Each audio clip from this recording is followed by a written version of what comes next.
समाज में सामाजिक संरचना, स्थिरीकरण और सामाजिक प्रक्रियाएं। समाज एक जटिल तंत्र है जिसमें विभिन्न सामूहिक, सामाजिक समूह, संस्थाएं और मान्यताएं एक दूसरे से गहन रूप से जुड़े होते हैं। सामाजिक संरचना समाज के भीतर व्यक्तियों और समूहों के संबंधों, पदों और भूमिकाओं का एक समग्र रूप है। यह संरचना समाज में सत्ता, संसाधनों, सम्मान के वितरण को निर्धारित करती है, जिसके आधार पर व्यक्तियों के कार्य, व्यवहार, सामाजिक स्थान प्रभावित होते हैं। सामाजिक स्थिति व्यक्ति या समूह के समाज में स्थान को दर्शाती है, जो उनके कार्यों, योगदान और पारंपरिक भूमिकाओं पर आधारित होती है। यह समाज के विभिन्न वर्गों, जातियों, व्यक्तियों को निर्धारित करती है तथा इसी आधार पर अवसर और संघर्ष उत्पन्न होते हैं। इसके अलावा सामाजिक प्रक्रियाओं जैसे समाजीकरण, सहयोग, संघर्ष और प्रतिस्पर्धा समाज के विकास, परिवर्तन और असमानताओं को आकार देती हैं। इन प्रक्रियाओं के माध्यम से सामाजिक संरचनाएं और स्थितियां निरंतर बदलती रहती हैं, जिससे समाज का पुनर्निर्माण और विकास संभव होता है। इन सभी तत्वों का आपसी संबंध समाज की गतिशीलता और परिवर्तन को प्रभावित करता है। सामाजिक संरचना शब्द इस तथ्य को दर्शाता है कि समाज संरचनात्मक है, अर्थात अपने विशिष्ट रूप में वह क्रमवार तथा नियमित है। जिस सामाजिक वातावरण में हम रहते हैं वह मात्र कुछ प्रक्रियाओं, घटनाओं का अनियंत्रित मिश्रण नहीं है। लोगों का आचरण जिस प्रकार का होता है तथा एक दूसरे के प्रति उनके संबंध किस प्रकार के होते हैं, इनमें एक प्रकार की अंतर्निहित नियमितता अथवा प्रतिमान पैटर्न होता है। सामाजिक संरचना की संकल्पना इन्हीं नियमितताओं को इंगित करती है। यह संरचना इस एक इमारत की तरह समाज को एक निश्चित आकार प्रदान करती है, लेकिन इसके संबंधों के कार्यों द्वारा लगातार इसका पुनर्निर्माण किया जा रहा है। उदाहरण के लिए स्कूल और परिवार जैसे संस्थानों ने व्यवहार और परंपराएं निर्धारित की हैं, जो समय के साथ जारी रहती हैं। यहाँ तक कि सदस्य परिवर्तित होते रहते हैं। समय और स्थान में एक सुसंगत ढांचे को सामाजिक प्रतिकृति के रूप में संदर्भित किया जाता है। सामाजिक संरचना पर विचारक एमाइल दुर्खीम ने इस बात पर जोर दिया कि समाज व्यक्तिगत कार्यों पर एक सीमित प्रभाव डालता है। उन्होंने सामाजिक बाधाओं की तुलना एक कमरे की दीवार से की, जो किसी व्यक्ति की गतिविधियों को सीमित करती है। कार्ल मार्क्स ने इस बात पर जोर दिया कि सामाजिक संरचना व्यक्तियों के कार्यों पर प्रतिबंध लगाती है और साथ ही सामाजिक संरचना को पुनः उत्पन्न करने और बदलने दोनों के लिए मानव रचनात्मकता या संस्था पर जोर देते हैं। कार्ल मार्क्स ने यह भी तर्क दिया कि मनुष्य इतिहास रचते हैं, लेकिन वैसा इतिहास नहीं जैसा वे चाहते हैं, यह उनकी अपेक्षाओं के अनुकूल हो, बल्कि ऐसा जो ऐतिहासिक और संरचनात्मक स्थिति की बाधाओं और संभावनाओं के भीतर जो वे स्वयं है। सामाजिक स्थिरीकरण वह व्यवस्था जो एक समाज में लोगों का वर्गीकरण करते हुए एक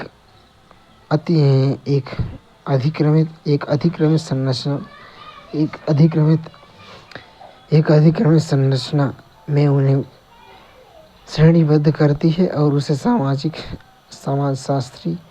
समाजशास्त्री सामाजिक स्थिरीकरण कहते हैं।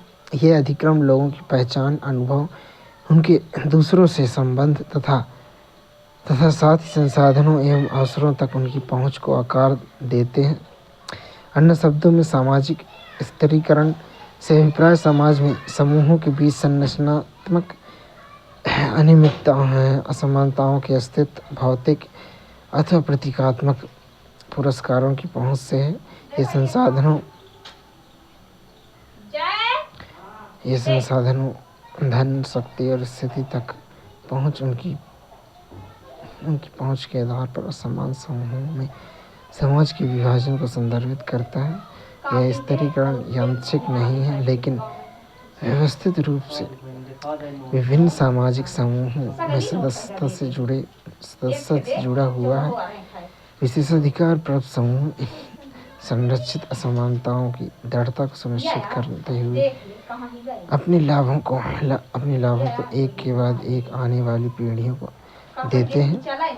सामाजिक स्तरीकरण के सिद्धांत। सामाजिक स्तरीकरण शब्द यह बताता है कि कैसे लोगों को समाज में पदानुक्रम के रूप में स्थान दिया जाता है, जो उनकी पहचान, अनुभवों और अवसरों तक पहुंच को प्रभावित करता है। सामाजिक स्तरीकरण को मुख्यतः 3 केंद्रीय सिद्धांत रेखांकित करते हैं। समाज संचालित पदानुक्रम। सामाजिक स्तरीकरण एक सामाजिक घटना है जो न केवल व्यक्तिगत मतभेदों पर बल्कि सामाजिक मतभेदों पर भी आधारित है।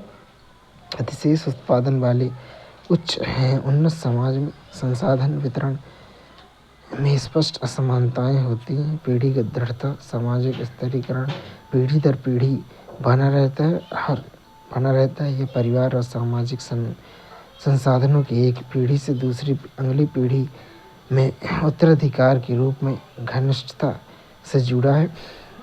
एक व्यक्ति की सामाजिक स्थिति प्रदत्त अर्थात अपने आप मिली हुई होती है। बच्चे अपने माता पिता की सामाजिक स्थिति को पाते हैं। जाति व्यवस्था के अंदर जन्म ही व्यावसायिक अवसरों को निर्धारित करता है। सामाजिक असमानता का प्रदत्त पक्ष अंतर्विवाह प्रथा से और सुदृढ़ होता है, चूँकि विवाह अपनी जाति के सदस्यों में ही सीमित है। अंतर्जातीय विवाह द्वारा जाति विभाजनों को छीण करने की संभावना खत्म हो जाती है। वैचारिक समर्थन। सामाजिक स्तरीकरण को विश्वास या विचारधारा द्वारा समर्थन मिलता है। सामाजिक स्तरीकरण को कोई भी व्यवस्था पीढ़ी दर पीढ़ी नहीं चल सकती है जब तक कि व्यापक तौर पर यह माना न जाता हो कि वह या तो न्यायसंगत या अपरिहार्य है। उदाहरण के लिए जाति व्यवस्था को शुद्धता अशुद्धता की गतिशीलता द्वारा उचित ठहराया जाता है। ऐसी प्रणालियों से सबसे अधिक लाभान्वित होने वाले लोग उनका बचाव करने की संभावना रखते हैं, जबकि उत्पीड़ित अक्सर इन्हें चुनौती देते हैं। सामाजिक स्तरीकरण के लाभ। जीवन की संभावनाएं। भौतिक लाभ जीवन की गुणवत्ता में सुधार करते हैं, जिससे धन, स्वास्थ्य, रोजगार की सुरक्षा शामिल है। सामाजिक स्थिति। सामाजिक दृष्टिकोण से मान्यता और उच्च स्थिति की संभावना बनती है। राजनीतिक प्रभाव। निर्णयों पर हावी होने या उन्हें प्रभावित करने की क्षमता का निर्माण किया जाता है। सामाजिक प्रक्रियाएं। सामाजिक मानदंडों और व्यवहारों पर प्रश्न उठाकर तथा इसकी आलोचनात्मक जांच करके सामान्य दृष्टिकोण से परे होते हैं। यह सामाजिक संरचनाओं पर आधारित सहयोग, प्रतिस्पर्धा और संघर्ष जैसी प्रक्रियाओं को समझने का प्रयास करता है, न कि उन्हें केवल मानव स्वभाव के लिए उत्तरदायी ठहराता है। सामाजिक प्रक्रिया को समझना। संघर्ष परिप्रेक्ष्य। यह परिप्रेक्ष्य जो सामान्य कार्ल मार्क्स के सिद्धांत से संबंध है विभिन्न समाज में सहयोग के बदलते प्रतिरूपों पर जोर देता है। उन समाजों में जो अधिशेष का उत्पादन करते हैं, जैसे सामंती या पूंजीवादी समाज, सहयोग में संभावित संघर्ष और प्रतिस्पर्धा शामिल होती है। ऐसा इसलिए है क्योंकि उत्पादन संबंधों की प्रणाली के भीतर विभिन्न समूहों और व्यक्तियों की अलग अलग भूमिकाएं एवं दायित्व होते हैं। उदाहरण के लिए, जबकि कारखाने के मालिक और श्रमिक रोजाना सहयोग करते हैं, पदानुक्रम में उनकी अलग अलग स्थिति के कारण उनके संबंधों में स्वाभाविक रूप से परस्पर विरोधी हित होते हैं। कार्यात्मक परिप्रेक्ष्य। एमाइल दुर्खीम से संबंधित यह परिप्रेक्ष्य समाज की प्रणालीगत आवश्यकताओं पर केंद्रित है। ये समाज के अस्तित्व के लिए आवश्यक कुछ कार्यात्मक पूर्व पूर्वापेक्षाओं की पहचान करता है, जैसे कि सामाजिकरण, संचार प्रणाली, भूमिका निर्धारण आदि, जो समाज की में व्यवस्था और स्थिरता बनाए रखते हैं। इस दृष्टिकोण के माध्यम से समाज में आपसी सहयोग, प्रतिस्पर्धा और संघर्ष आदि सार्वभौमिक सामाजिक विशेषताएं शामिल होती हैं। ये अपरिहार मानवीय वार्ता के परिणाम हैं, जिन्हें अक्सर बिना किसी बड़े व्यवधान के हल किया जाता है। यहाँ तक कि समाज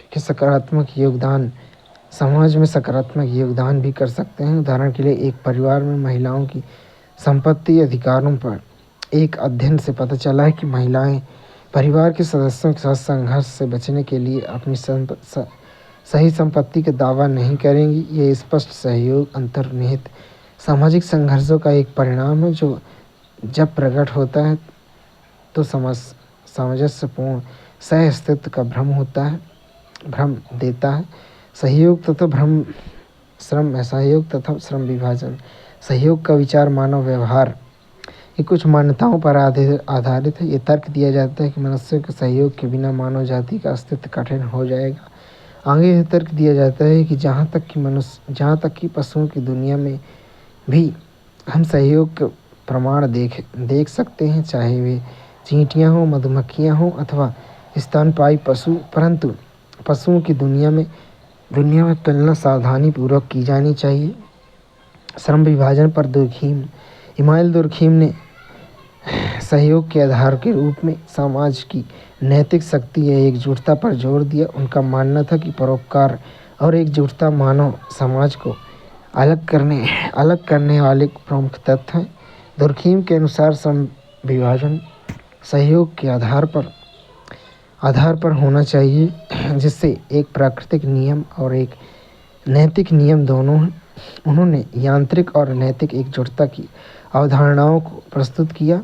पहला विभाजन समानता पर आधारित है, जिसमें सदस्य साझा मान्यताओं से बंधे हैं, जबकि दूसरा श्रम के विभाजन और परस्पर निर्भरता से उत्पन्न होता है। श्रम विभाजन पर कार्ल मार्क्स ने एक विशिष्ट मानव विशेषता के रूप में चेतना पर जोर दिया है। परंतु सहयोग मनुष्य जीवन में पशु जीवन से किस प्रकार अलग करता है को समझने में मदद करेगा। मनुष्य केवल सहयोग के लिए समायोजन और सामंजस्य ही नहीं करते, बल्कि इस प्रक्रिया में समाज को बदलते भी हैं। मनुष्य सक्रिय रूप से सहयोग के माध्यम से समाज और प्रकृति को बदलते हैं। मार्क्स के लिए मानव सहयोग विशेष रूप से वर्ग आधारित समाज में हमेशा स्वैच्छिक नहीं होता है। कार्ल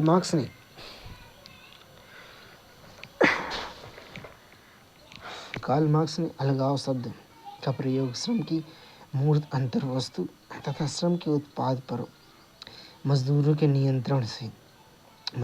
नियंत्रण में कमी के संदर्भ में किया। ऐसे परिदृश्य में सहयोग स्वाभाविक की बजाय अन्य रूपों में लागू किया जाता है। उदाहरण के लिए, नीरस कार्यों को करने वाले कारखानों के श्रमिकों की तुलना में पारंपरिक कारीगरों की कार्य संतुष्टि में अंतर है। अंततः मनुष्यों में अंतर चेतना, धर्म तथा किसी अन्य वस्तु के आधार पर किया जा सकता है।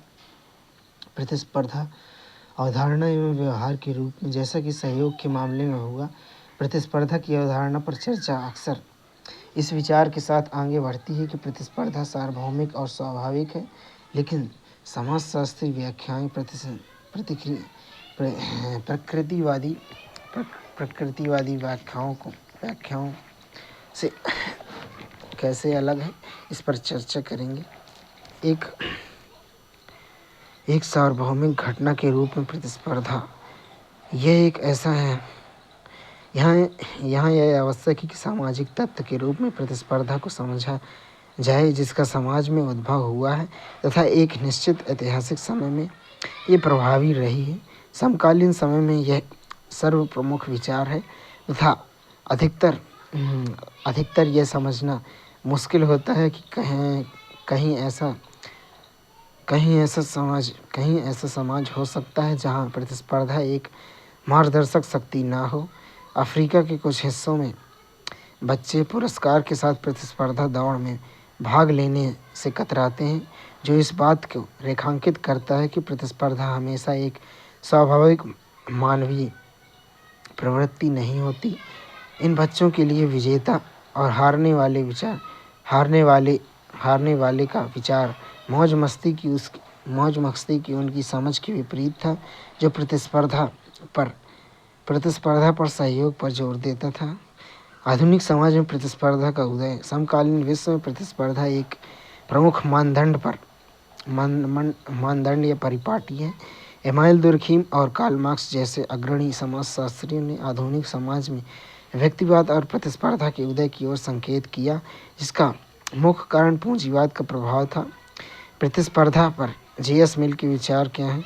प्रसिद्ध समाजशास्त्री जे.एस. मिल का मानना था कि प्रतिस्पर्धा को एक संघर्ष के रूप में देखा जा सकता है, लेकिन यह दक्षता को आगे बढ़ाते हुए और विभिन्न हितों को सामने लाते हुए सामूहिक हित भी करता है। अंततः व्यक्तिगत प्रेरणा और नवाचार के माध्यम से समाज को लाभान्वित करता है।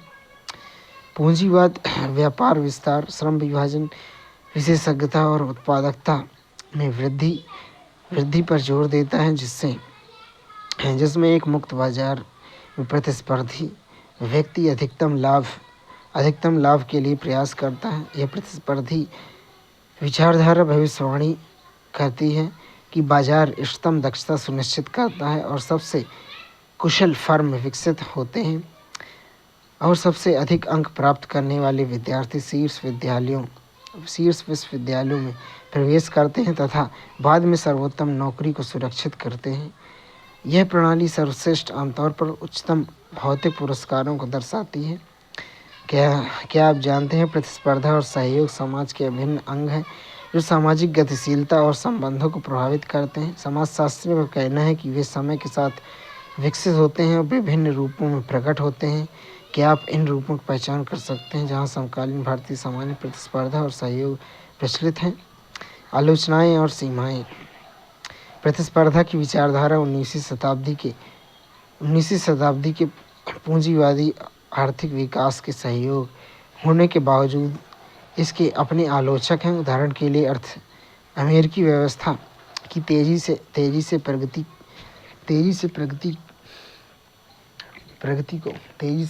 को इसकी प्रतिस्पर्धी प्रकृति से जोड़ा जा सकता है। फिर भी समाज में प्रतिस्पर्धा की तीव्रता और आर्थिक विकास के बीच सटीक सहसंबंध बनाना चुनौतीपूर्ण है। इसके अलावा जबकि प्रतिस्पर्धा सभी के लिए समान अवसर सुनिश्चित करती है, यह अक्सर सामाजिक असमानताओं को नज़रअंदाज करती है। भारत में कई बच्चे स्कूल नहीं जाते हैं, ये जल्दी पढ़ाई छोड़ देते हैं। इस प्रकार उन्हें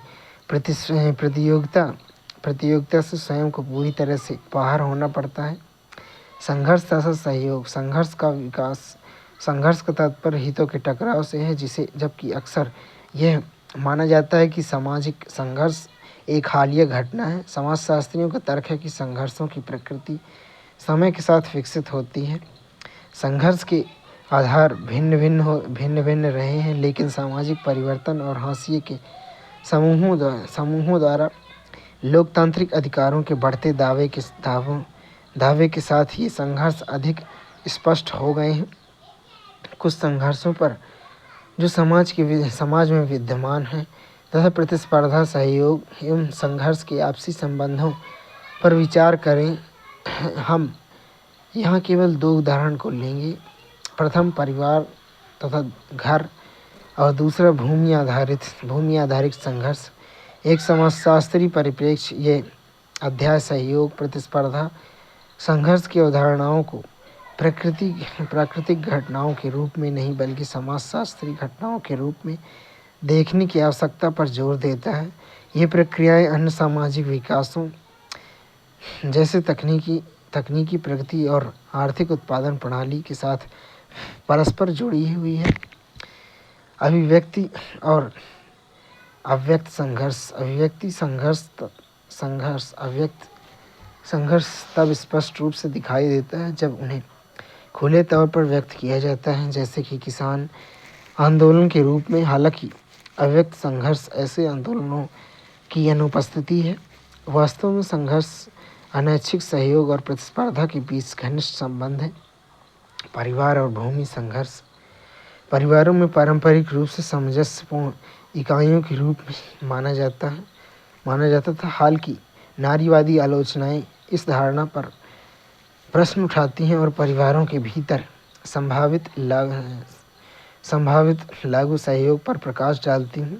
उदाहरण के लिए अमर्त्य सेन ने इस बात पर बल दिया कि जबकि परिवार खुले तौर पर सहयोग दिखाते हैं, गुप्त संघर्ष अक्सर सतह के नीचे मौजूद होते हैं।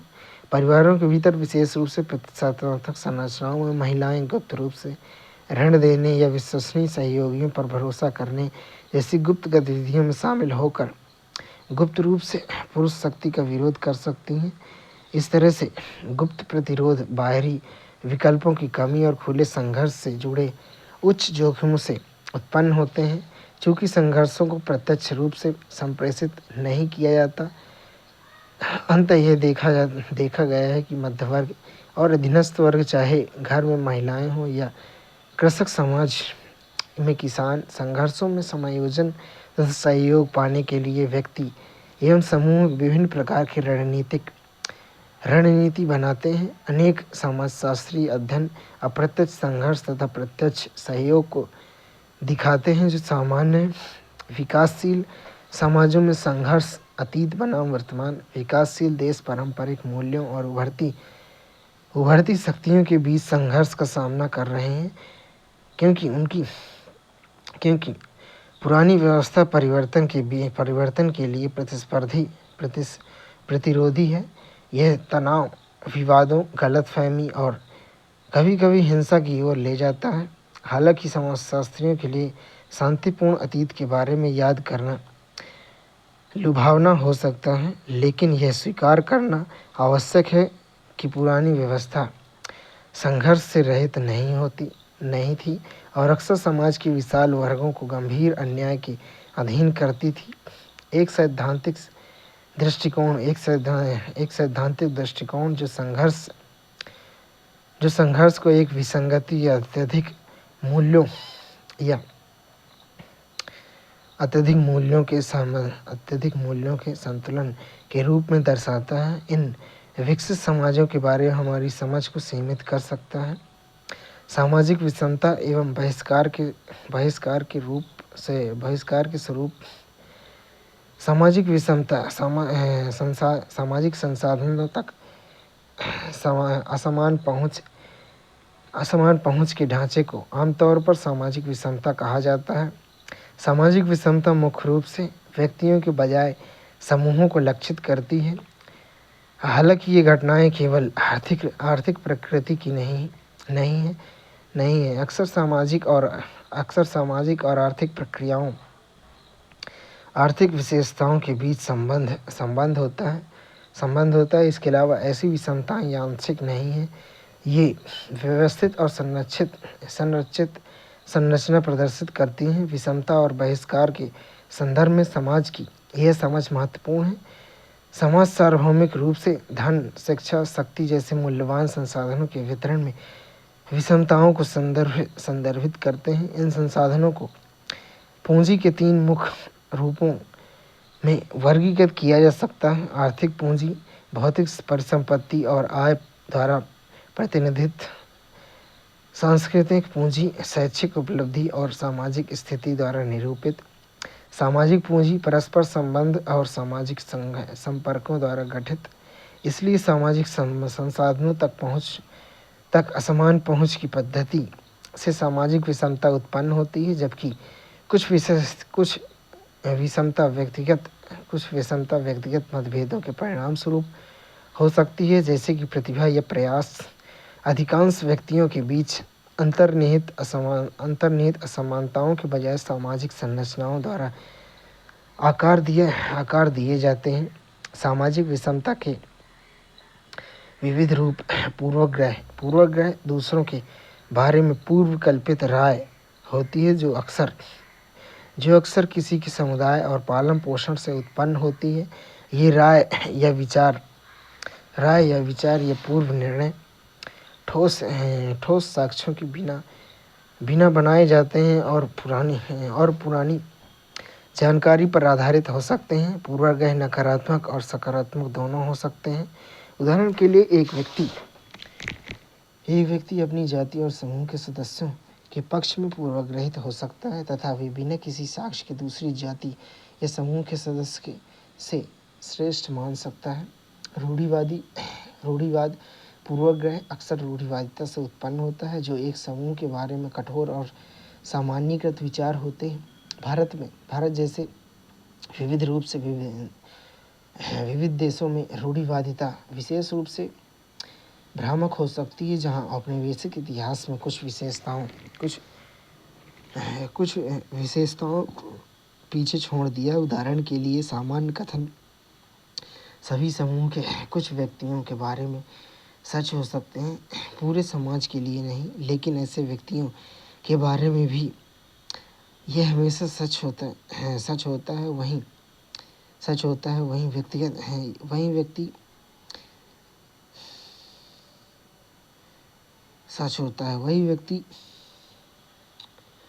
वही व्यक्ति भिन्न समूह पर आलसी और परिश्रमी हो सकते हैं। रूढ़िबद्ध धारणा पूरे समूह को एक समान श्रेणी में स्थापित कर देती है और इस धारणा के अंतर्गत व्यक्तिगत समयानुसार या परिस्थितिजन्य भिन्नता को भी नकार दिया जाता है। इसके अनुसार पूरे समुदाय को एकल व्यक्ति के रूप में देखा जाता है, मानो उनमें एक ही विशेषता या लक्षण हो। भेदभाव, जबकि पूर्वाग्रह दृष्टिकोण से संबंधित है, भेदभाव में एक समूह या व्यक्ति के प्रति वास्तविक व्यवहार शामिल है। ये विभिन्न तरीकों से प्रकट हो सकता है, जैसे कि लिंग या धर्म के कारण नौकरी से इनकार। भेदभाव साबित करना चुनौतीपूर्ण हो सकता है, क्योंकि इसे वैध प्रतीत होने वाले कारणों के पीछे छिपाया जा सकता है। उदाहरण के लिए किसी व्यक्ति को उसकी जाति कारण नौकरी से वंचित किया जा सकता है तथा यह दर्शाया जाता है कि चयन पूर्ण रूप से योग्यता के आधार पर किया गया है। उनको कहा जा सकता है कि उनकी योग्यता दूसरों से कम है। चयन पूर्णतः योग्यता के आधार पर किया गया है। दलित, महिला, ढोने वाले वर्ग का रोजमर्रा की कठिन परीक्षा। नारायणम्मा भारत में लगभग 80 लाख हाथ से मैला ढोने वालों में से एक हैं, जो आंध्र प्रदेश में एक सार्वजनिक शौचालय में काम करते हैं। फ्लश प्रणाली के बिना वह हाथ से मल इकट्ठा करती हैं और इसे आधा किलोमीटर दूर ले जाती हैं। स्थानीय लोग अक्सर उन्हें और उनके सहयोगियों को उनकी व्यक्तिगत पहचान की अवहेलना करते हुए केवल नगर पालिका के रूप में संबोधित करते हैं। उन्हें रोजाना भेदभाव का सामना करना पड़ता है। लोग कथित अपवित्रता के कारण उन्हें बचते हैं। वे पानी लाने या चाय पीने जैसे सरल कार्यों में भी बहिष्कार का अनुभव करते हैं। कुछ स्थानों पर उनके लिए अलग-अलग कप रख दिए जाते हैं। इस तरह की प्रथाएं देश के कई हिस्सों में दलितों के खिलाफ गहरे पूर्वाग्रहों को उजागर करती हैं। सामाजिक अपवर्जन या सामाजिक बहिष्कार पूर्ण मुख्यधारा की सामाजिक भागीदारी और संसाधनों से व्यक्तियों या समूहों को व्यवस्थित रूप से दरकिनार करने से संबंधित है। यह केवल भोजन और आश्रय जैसे बुनियादी आवश्यकताओं के बारे में नहीं है, बल्कि शिक्षा, स्वास्थ्य, कानूनी सेवाओं तक व्यापक पहुंच तक फैला हुआ है। महत्वपूर्ण रूप से यह बहिष्कार सामाजिक ढांचे से संरक्षित और अंतर्निहित है। अनैच्छिक प्रकृति बहिष्कार अनैच्छिक है, जिसका अर्थ है कि उन्हें बाहर रखा गया है। वे स्वेच्छा से बाहर नहीं निकलते हैं, जबकि अमीर लोग कुछ सार्वजनिक स्थानों का उपयोग नहीं करने का विकल्प चुन सकते हैं। वंचित समूहों को अक्सर उन तक पहुंच से वंचित कर दिया जाता है। कर दिए जाते हैं। समय के साथ लगातार भेदभावपूर्ण व्यवहार से बहिष्कृत बहिष्कृत समूह अपने स्वयं के विकल्प बना सकते हैं, जैसे कि दलित अपने स्वयं के मंदिर बनाते हैं। हालांकि प्रारंभिक बहिष्कार अनैच्छिक और अव्यवस्थित रहता है। भारत का ऐतिहासिक संदर्भ। भारत का इतिहास गहरे सामाजिक भेदभाव और बहिष्कार के उदाहरण से रेखांकित करता है, विशेष रूप से जाति, लिंग और धर्म से संबंधित है। विभिन्न आंदोलनों ने इन अन्यायों का विरोध किया, हालांकि पूर्वाग्रह बने हुए हैं जो अकेले विधायी उपायों की अपर्याप्तता को उजागर करते हैं। स्थायी परिवर्तन के लिए जागरूकता और संवेदनशीलता को बढ़ावा देने वाले निरंतर सामाजिक अभियान आवश्यक है। औपनिवेशिक प्रभाव और सामाजिक सुधार। उपनिवेशवाद ने भारत के विशेषाधिकार प्राप्त लोगों के लिए भी भेदभाव और बहिष्कार के अनुभवों को तीव्र कर दिया। इसने लोकतांत्रिक आदर्शों के संघर्ष के साथ कई भारतीयों को सामाजिक सुधारों का समर्थन करने के लिए प्रेरित किया। ट्रांसजेंडर। सामान्यतः समाज दो इकाइयों में विभाजित है, स्त्री और पुरुष। यह एक अपरिवर्तनीय व्यवस्था है, परंतु शरीर विज्ञान में हुए अनेक शोधों ने शरीर को चयन प्रणाली का भाग बना दिया है। पुरुष अनेक चिकित्सा यंत्रों को प्रयोग कर स्वयं को महिला के रूप में दे सकता है और महिला चाहे तो उन यंत्रों द्वारा स्वयं को पुरुष शरीर का रूप दे सकती है। इस दृष्टि से शल्य चिकित्सा प्रविधि के द्वारा अपनी जेंडर पहचान में इच्छानुसार अथवा किसी अन्य कारण से बदलाव किया जा सकता है। सरल शब्दों में कह सकते हैं कि पुरुष से स्त्री के रूप में और एवं स्त्री से पुरुष के रूप में स्वेच्छा से बदलाव की स्थिति ट्रांसजेंडर की अवधारणा को बनाती एवं स्पष्ट करती है। Third gender. सामाजिक इकाइयों की वह श्रेणी जो कि न तो पुरुष और न ही स्त्री के रूप में रेखांकित की जाती है। इस श्रेणी में वास्तव में वे लोग आते हैं जो महिला और पुरुष की विशेषताओं का मिश्रण है। थर्ड जेंडर की पहचान या तो स्वयं सामाजिक इकाई अथवा समूह, समाज या परिवार द्वारा की जाती है। चूँकि ये सामाजिक इकाइयाँ न तो पूर्ण रूप से पुरुष और न ही पूर्ण महिला हैं, इसलिए इन्हें तीसरा जेंडर कहा जाता है। भारत सहित अनेक देशों में इस सामाजिक श्रेणी को वैधानिक मान्यता प्रदान की है और इन्हें अनेक अधिकारों का पात्र बनाकर समानता के मूल्यों से परिचित कराया है। भारत में तो तीसरे जेंडर के लोग चुनाव लड़ने के लिए स्वयं को नामांकित कर सकते हैं। जाति व्यवस्था और सामाजिक असमानता। जाति व्यवस्था एक विशिष्ट भारतीय सामाजिक संस्था है जो विशेष जातियों में पैदा हुए व्यक्तियों के विरुद्ध भेदभावपूर्ण व्यवहार को लागू करती है एवं न्यायसंगत ठहराती है। भेदभाव के ये व्यवहार अपमानजनक, बहिष्कारी तथा शोषणकारी हैं। परंपरागत रूप से जातियां न केवल किसी के व्यवसाय को निर्धारित करती हैं बल्कि सामाजिक पदानुक्रम में भी किसी की परिस्थिति और व्यवसाय को निर्धारित करती हैं। नस्ल और जाति। नेल्सन मंडेला की एक अंतर सांस्कृतिक तुलना। दक्षिण अफ्रीका का नस्लीय पदानुक्रम। भारत में जाति व्यवस्था की तरह दक्षिण अफ्रीका में नस्लीय स्त्रीकरण समाज को पदानुक्रमित रूप में स्थापित करता है। दक्षिण अफ्रीका के स्वायत्त अल्पसंख्यक आबादी के केवल 7वें हिस्से का प्रतिनिधित्व करने के बावजूद ऐतिहासिक रूप से शक्ति और धन का बड़ा हिस्सा रखते थे। रंगभेद की उत्पत्ति और विस्तार। 17वीं शताब्दी में डच में बसने वाले बाद के ब्रिटिश उपनिवेशीकरण से संबंधित है। 1948 रंगभेद के माध्यम से नस्ली अलगाव को संस्थागत बनाया गया था। इस नीति ने अश्वेत बहुमत की नागरिकता अधिकारों, भूमि स्वामित्व और सरकारी प्रतिनिधित्व को छीन लिया। नस्ली वर्गीकरण ने विवाह सहित जीवन विकल्पों को निर्देशित किया और अश्वेतों को कम वेतन वाली नौकरियों और बंटुस्तान में स्थानांतरित कर दिया।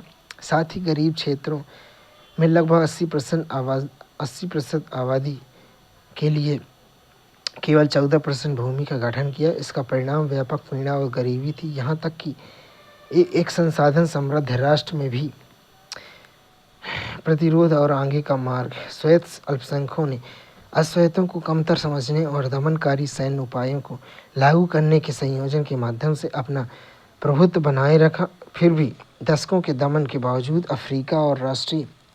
अफ्रीकी राष्ट्रीय कांग्रेस और नेल्सन मंडेला जैसी हस्तियों ने नेतृत्व में अश्वेत बहुमत ने अपनी लड़ाई जारी रखी। उन्होंने अंततः 1994 में औपचारिक रंगभेद को समाप्त करते हुए सत्ता हासिल की। रंगभेद के बाद जबकि नस्ली भेदभाव संवैधानिक रूप से प्रतिसंबंधित है, आर्थिक असमानताएं बनी हुई हैं और अश्वेत बहुमत को समान रूप से सशक्त बनाने की चुनौती जारी है। जाति एक भेदभावपूर्ण व्यवस्था। जाति व्यवस्था सामाजिक स्थिरीकरण की एक प्रणाली है जो उच्च जाति के लोगों के एक समूह को निम्न जाति के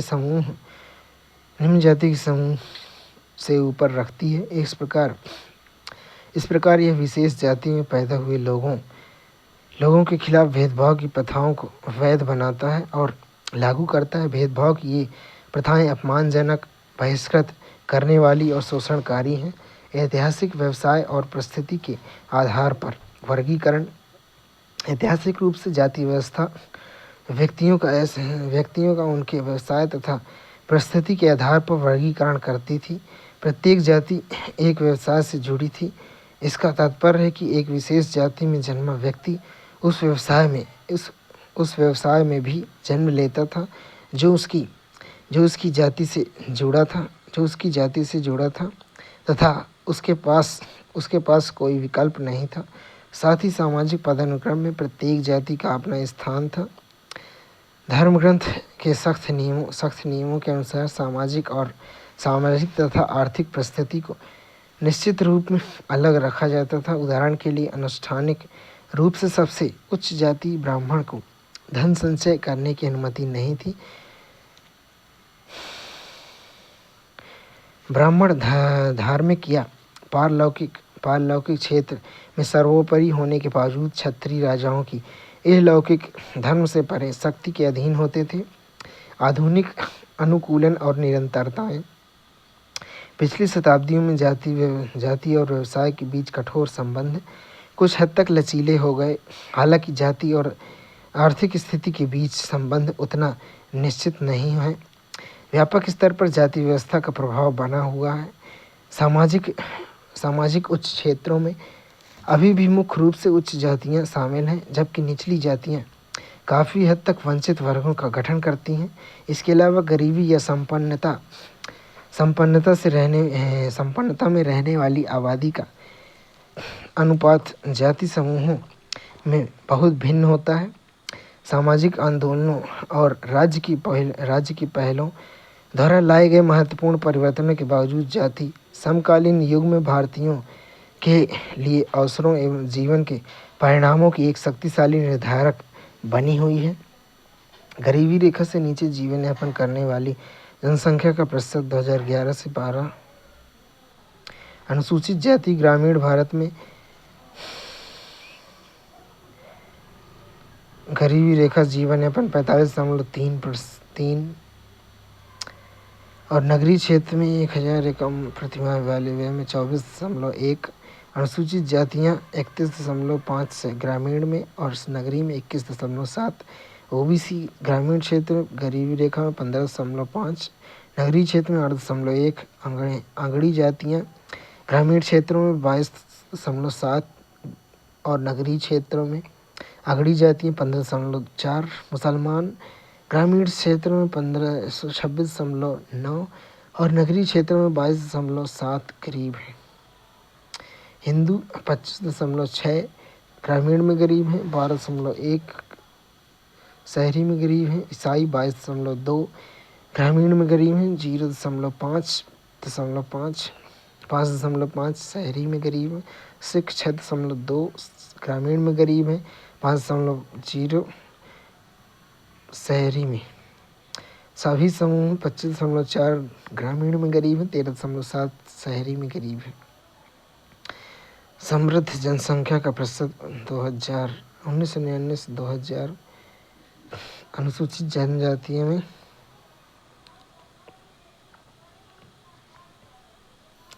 अस्पृश्यता जिसे आम बोलचाल में छुआछूत कहा जाता है, जाति व्यवस्था का एक अत्यंत घृणित और दूषित पहलू है जो धार्मिक तथा कर्मकांडी दृष्टि से शुद्धता और अशुद्धता के पैमाने पर सबसे नीची मानी जाने वाली जातियों के सदस्यों के विरुद्ध अत्यंत कठोर सामाजिक अनुशासनीय दंडों का विधान करता है।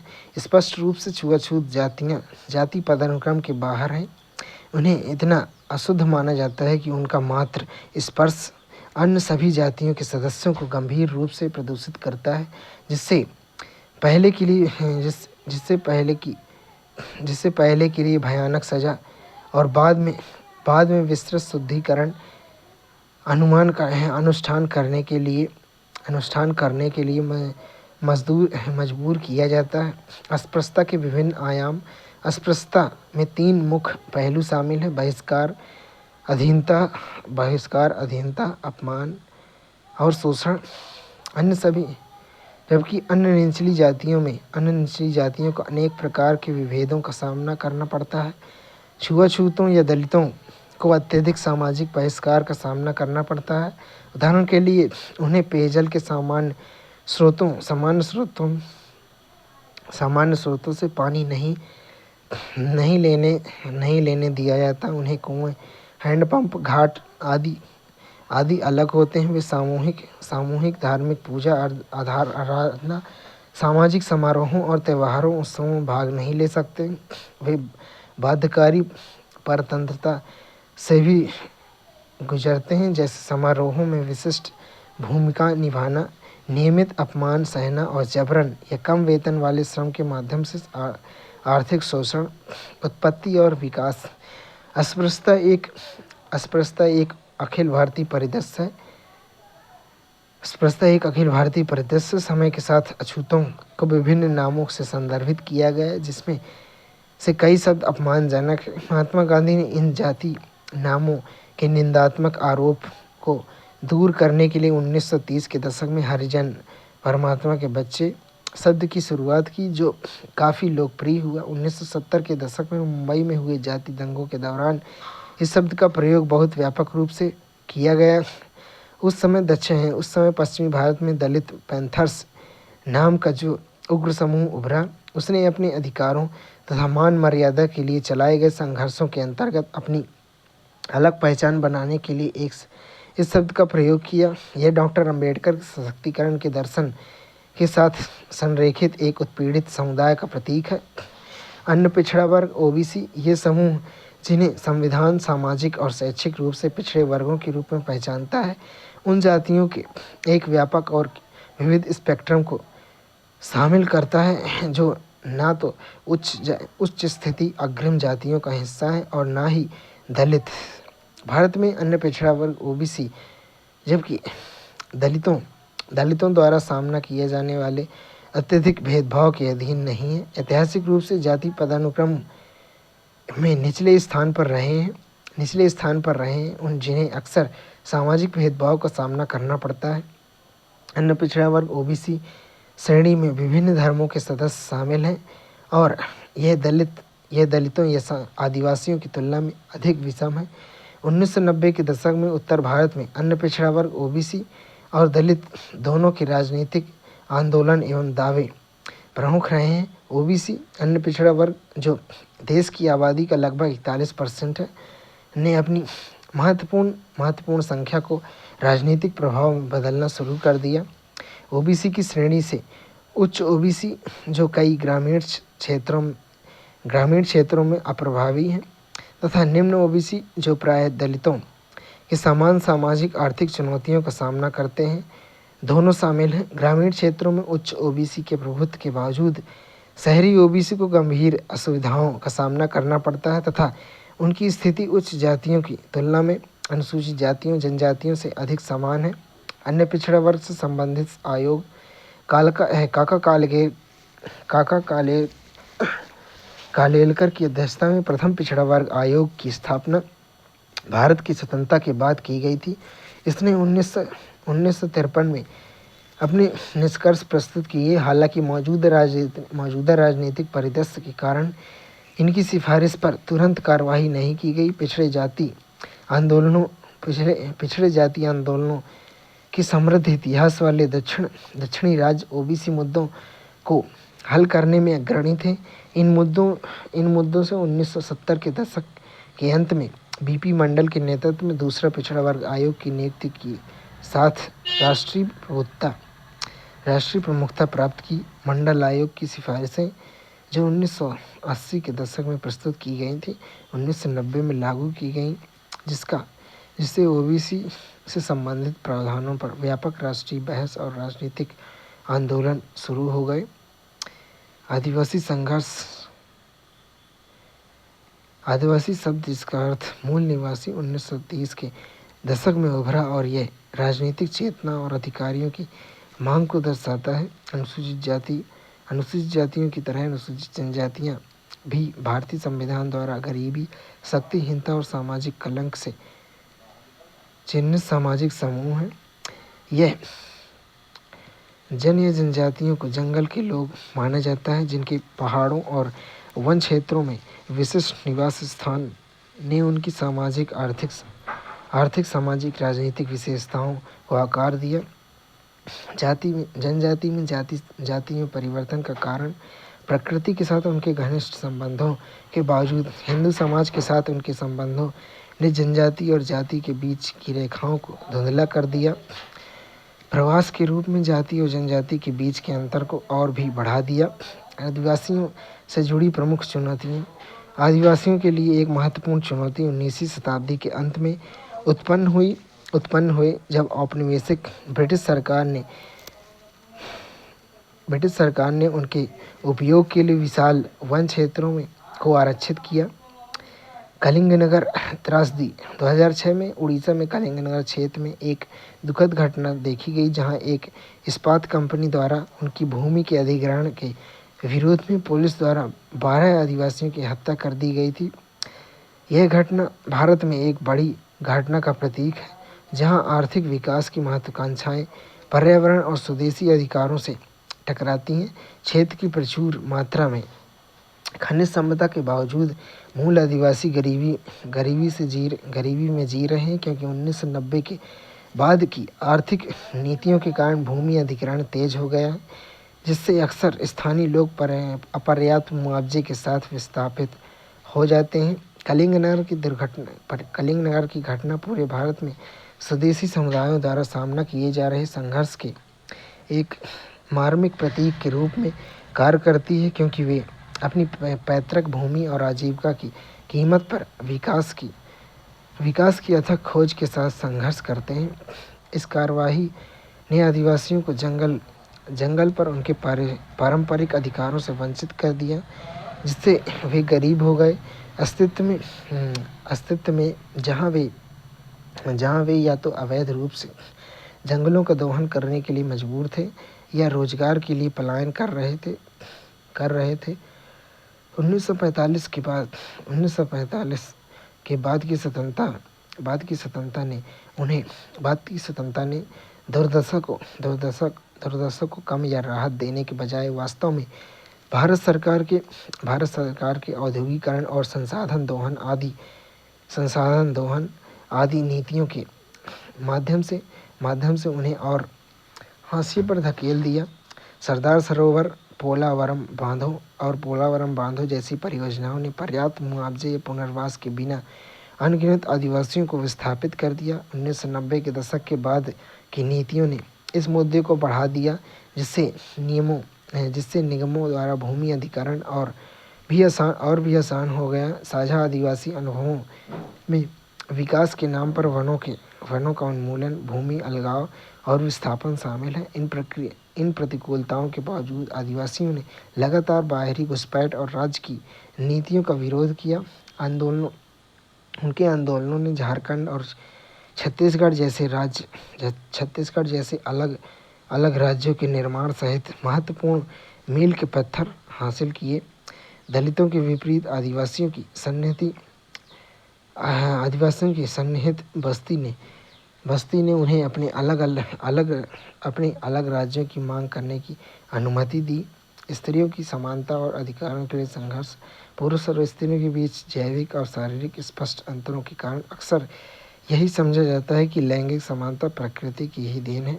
लैंगिक असमानता प्रकृति की ही देन है, किंतु इस बाहरी दिखावट के बावजूद विद्वानों ने यह भी दर्शा दिया कि पुरुषों और स्त्रियों के बीच असमानता प्रकृति नहीं बल्कि सामाजिक है। हालांकि ऐसे कोई जैविक कारण नहीं दिखाई देते जिनसे यह स्पष्ट हो सके कि सार्वभौमिक शक्ति संपन्न पदों पर स्त्रियां इतनी कम संख्या में क्यों पाई जाती हैं। उदाहरण के लिए केरल के नायर या मेघालय के खासी जैसे मातृवंशी समाज ने